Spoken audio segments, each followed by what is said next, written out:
ठंड का मौसम शुरू हो चुका था। जंगल के सारे पक्षी एक जगह बैठकर आग ले रहे थे। तभी परी चिड़िया बोलती है। अरे, ठंड तो अब काफी ज्यादा पड़ने लगी है। इससे पहले तो ठंड का कहीं आता पता नहीं था। हाँ परिवहन, इस समय ऐसे ठंड पड़ रहा है मानो कि कश्मीर का ठंड है। अरे, इस ठंड के साथ जंगल में तेज बर्फ भी गिर रही है। अब तो घोंसलों में रहना मुश्किल हो जाएगा। लग रहा है घर बनाना होगा जो इस बर्फ के कहर से बचाए। हाँ, बात तो तुम ठीक ही कह रही हो। वैसे भी मेरे पास घर है, और तुम लोगों के पास है कि नहीं? हाँ परिवहन, मेरे तो पति इस ठंड के आने से पहले ही घर बना चुके हैं। हमें तो इस समय घर नहीं बनानी पड़ेगी। हाँ, चलो अच्छा है। लेकिन कालू कौवी, क्या तुम घर बनाई हो? वैसे में तुम्हारे पास तो घर नहीं है, कहाँ रहोगी? हाँ पक्षियों, मेरे पास तो घर नहीं है। मैं अपने पति से बोलकर घर बनवा लूंगी। तुम्हारा पति? अरे वह क्या घर बनाएगा? वह तो दिन रात दारू पीकर बेहोश रहता है। घर क्या खाक बनाएगा? देखिए, आप लोग उनके बारे में अनाप शनाप मत बोलिए। वो मेरे पति है। अरे, वह तुम्हारा पति है? बहुत मानती हो अपने पति को। क्या वह तुमको अपना पत्नी मानता है? तुम्हारा तो सारा गहना बेचकर दारू पी गया।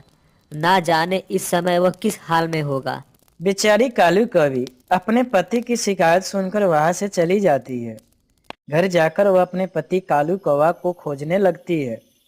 उधर कालू कौवा मिठू तोता के साथ बैठकर दारू पी रहा था। तभी मिठू तोता बोलता है। कालू भाई, अब रहने दो, बहुत ज्यादा पी लिए हैं लोग। अब घर चलते हैं। आपकी और मेरी बीवी घर पर इंतजार कर रही होगी। अरे, यह कैसे बातें कर रहे हो? अभी तो पूरी चढ़ी नहीं, तुम घर जाने की बात कर रहे हो। यह लो, अभी और पियो। अरे कालू भाई, अगर जल्दी घर पर नहीं चले तो घर के लोग परेशान हो जाएंगे। ठंड भी बढ़ गई है और बर्फ भी बहुत ज्यादा गिर रही है। तभी वहां पर कालू कौवी आती है और गुस्से में आकर बोलती है। ये कौन सा ड्रामा लगा कर रखे हैं आप? मैं पूरे जंगल आपको खोज आई और आप यहाँ मिठू के साथ बैठकर दारू पी रहे हैं। मेरी तो किस्मत फूटी थी कि आपसे शादी कर ली। यह तुम क्या बोल रही हो? तुम यहाँ से चली जाओ, मुझे तुम्हारे मुंह नहीं लगना है। हाँ हाँ, कहाँ जाऊँ? कौन से घर बनवा कर रख दिए हैं? मैं उस घर में बैठकर मौज करूँ। जंगल के सारे पक्षियाँ ठंड से बचने के लिए घर बना लिए हैं और आपको तो कोई टेंशन ही नहीं रहता। चलिए, अब घर चलते हैं। बेचारी कालू कवि जैसे तैसे करके वह अपने घोंसलों में ले जाती है और कालू कौवे को सुला देती है। रात भर जैसे तैसे करके रात गुजारती है। जब सुबह होती है तो कालू कौवा को होश आ जाती है।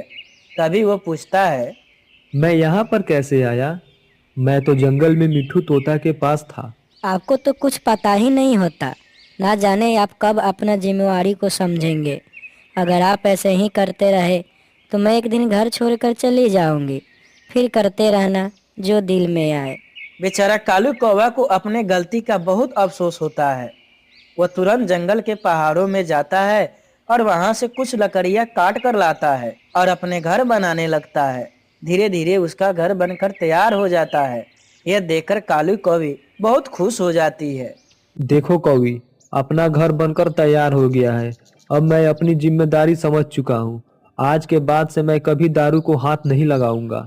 कालू कौवा का घर जैसे ही बनकर तैयार होता है, वहीं पर परी चिड़िया आ जाती है और बोलती है। अरे वाह कालू, तुम तो एक ही दिन में अपना नया घर बना लिया। हमें लगा तुम तो घर नहीं बना पाओगे। बड़ी दीदी, अब यह दारू पीना छोड़ दिए हैं। अब एक अच्छा पति बन चुके हैं और अपने जिम्मेवारियों को भली भांति समझने लगे हैं।